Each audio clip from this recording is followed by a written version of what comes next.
Hello, my name is Ostmo, and I'm just going to do a quick video on how I did my book cover.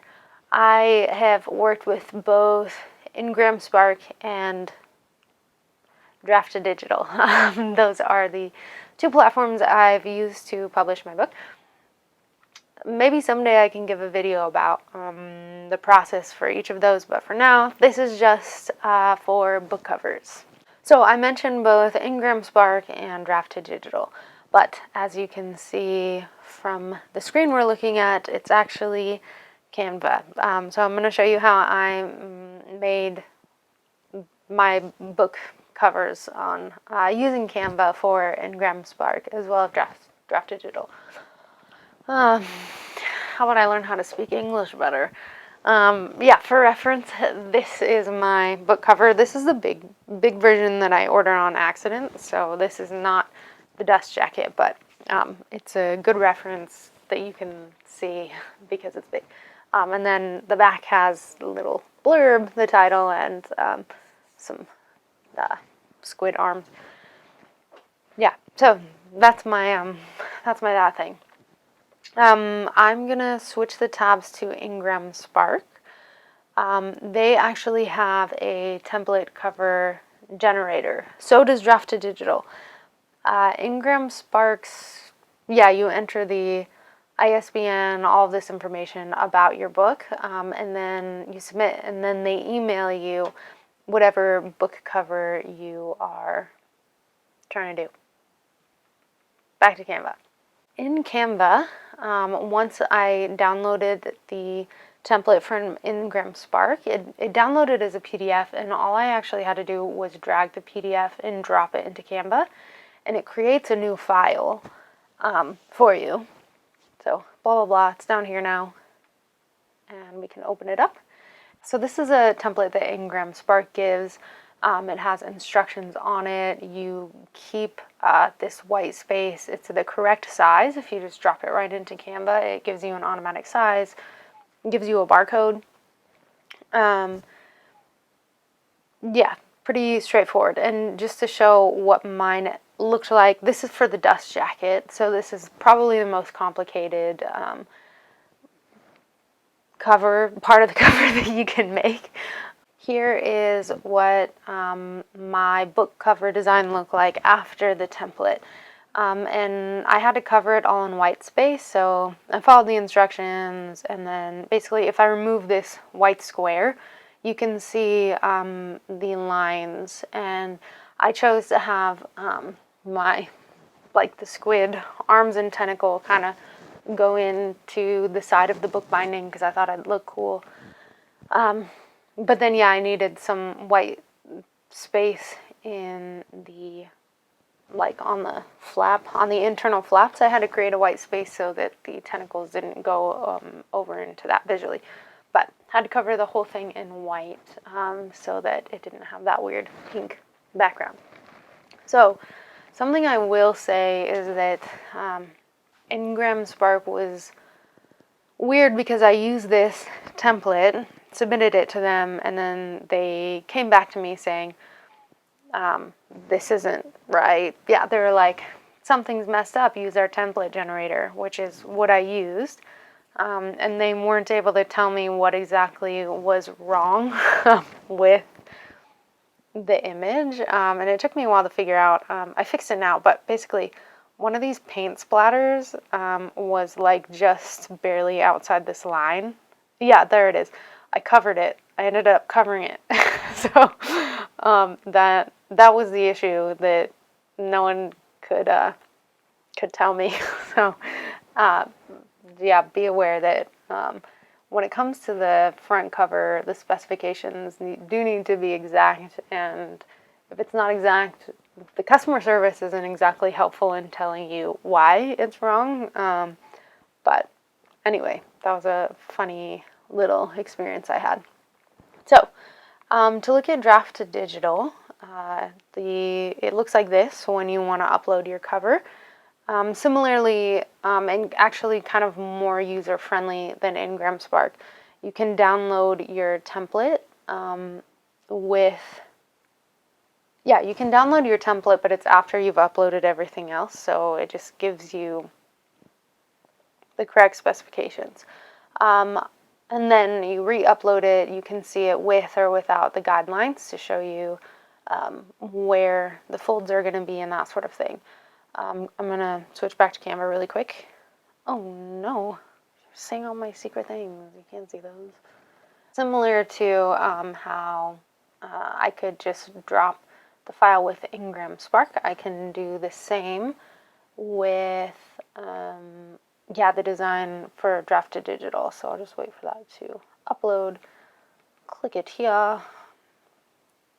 And then it gives you kind of similar instructions. Leave this blank, red area, blue area. It's kind of purpley to me, periwinkle. Anyway, so you just upload your images, and mine ended up, well, let's see. Mine ended up, it's kind of a similar thing. You upload all your images, and then it needs to have a white background, and then you re-upload it to Draft2Digital, and then, you can see your, like an automatic, what it will look like from Draft2Digital. I like this better than IngramSpark because it shows you automatically what your book will look like. Whereas IngramSpark has a team look at it for ages and then they get back to you. Anyway, that was my experiences. IngramSpark doesn't have something that automatically shows you a preview of what you've uploaded, so you just kind of have to wait a while for them to give you the digital proof. So those are just some they have some differences in how user-friendly they are. So I think maybe the question might come up practically how I made the design with a squid on it. And practically speaking, it's a little bit trickier, I think, than most people because this was actually a physical painting that I had made. Yeah, fun fact actually is that my book I was taking to a class, a book writing class. It was novels and screenplays. I was in it, and the professor asked us to bring an object that you feel like represents your book. And so the object that I picked was this squid painting that I had made partly because I had just started painting. This was the third thing that I had ever painted. And I kept making this, I drew a squid. It was kind of like a rainbow squid at first, but I wanted it to be galaxies. And I really hated it, but I wanted it to exist. I don't know. I was really committed to making this squid painting. But I didn't really like it at first, and so I really just spent hours painting and repainting over it. Interestingly, there are still things that when I was done, I was I don't really like about it. For example, I don't like how the you can't see my cursor, but the squid tentacle just kind of goes diagonally through the arms. And then another thing I don't like is one of the arms actually two of the arms kind of look like they're growing out of the other ones, and I'm where did this come from? But I didn't want to take up more white space. So anyway, sometimes I look at it and I'm I still don't really like the finished product, and some of the paints are outside of line, whatever. Why am I bringing this up? When I was writing my book, I actually didn't like the main character. I just thought she was boring, generic, but I was I really wanted to get this book out, and so I kept re-going over the first 3 chapters in order to kind of gloss over my first character, my main character, who's Gia Hamiltoni, who, to be honest, she's still not my favorite character that I've ever written. And anyway, when I took the squid to the class, a lot of my cohort they were oh, this should be this is a really cool painting. This should be the cover of your book. And actually, initially, I was like, one, it's a bad painting. Two, there wasn't a squid in my story in the beginning. So I was like, there are no squids. Why would I have a squid as the front cover? So I didn't really think that it was very fitting.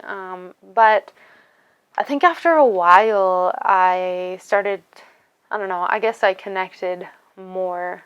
Like, I took some space away from the squid painting, and I saw it again with new eyes, and I was like, actually, I really like this. And having it been with me through this journey of like, I don't really like the main character, I don't really like the squid painting, but I like worked on it until I was like, okay, this is fine. That was a long explanation, but it kind of became representative of my journey with the book and pushing through something that I didn't really like that much initially.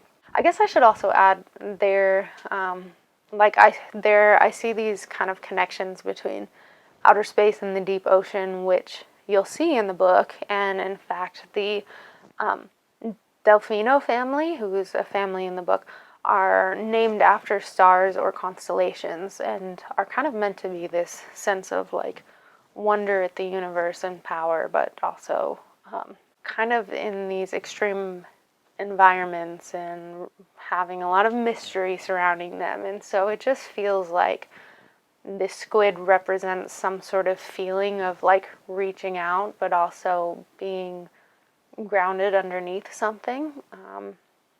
If that makes any sense. If not, then, whatever. It's a painting of a squid. What it means practically for someone else who would want to have a book cover, I would say it's not very easy. So I had to get a picture of the painting that I painted and then upload it and then remove the background and then upload it into a program where I then could like put text on it or put whatever I wanted on it. So that was the process. I actually physically painted this squid, had to upload the physical picture to something, remove the background, upload it here. It would have been easier if I had painted it or drawn it on the computer, or if it was some sort of graphic that was already on the computer. That would have translated a lot better. I didn't do that, and currently I don't have the software. If you're completely new and you're like, I want to make a book cover, I don't know how. Canva actually makes book cover templates. Let's see if we can find one.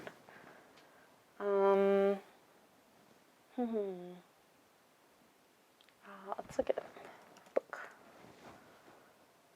cover. Here we go. So we can just really pick a template. I kind of like this one. I don't know. Let's customize this template. So from here you can pick, let's say, oh my gosh, this thing. You can pick, like, say you don't like this whisk thing. Let's say you want a heart instead of a whisk. You can add it. You can add that heart. You can change the color of the heart. You can get rid of the whisk. And you can be like, I want a gigantic heart right here. That just looks like a line. I want this heart right here. And I want this right here. And I want this to be a different color. This is a weird looking book cover, but you get the idea. Like, they will give you templates so that you can kind of mess around with. Canva kind of makes it easier for you to work with if you are not really design savvy, software savvy.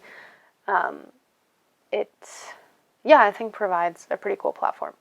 I'd say there are two caveats. Number one is if you just don't, like, as a person, you don't know how things look nice together or where text should be, that kind of stuff, maybe you can just stick like really strictly to a template that they give you.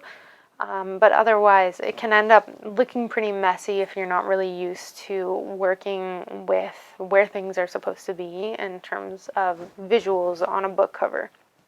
The second thing is really the specifications, like following this kind of stuff, can actually be like pretty tricky if you get, I don't know, frustrated easily with small details and that sort of thing.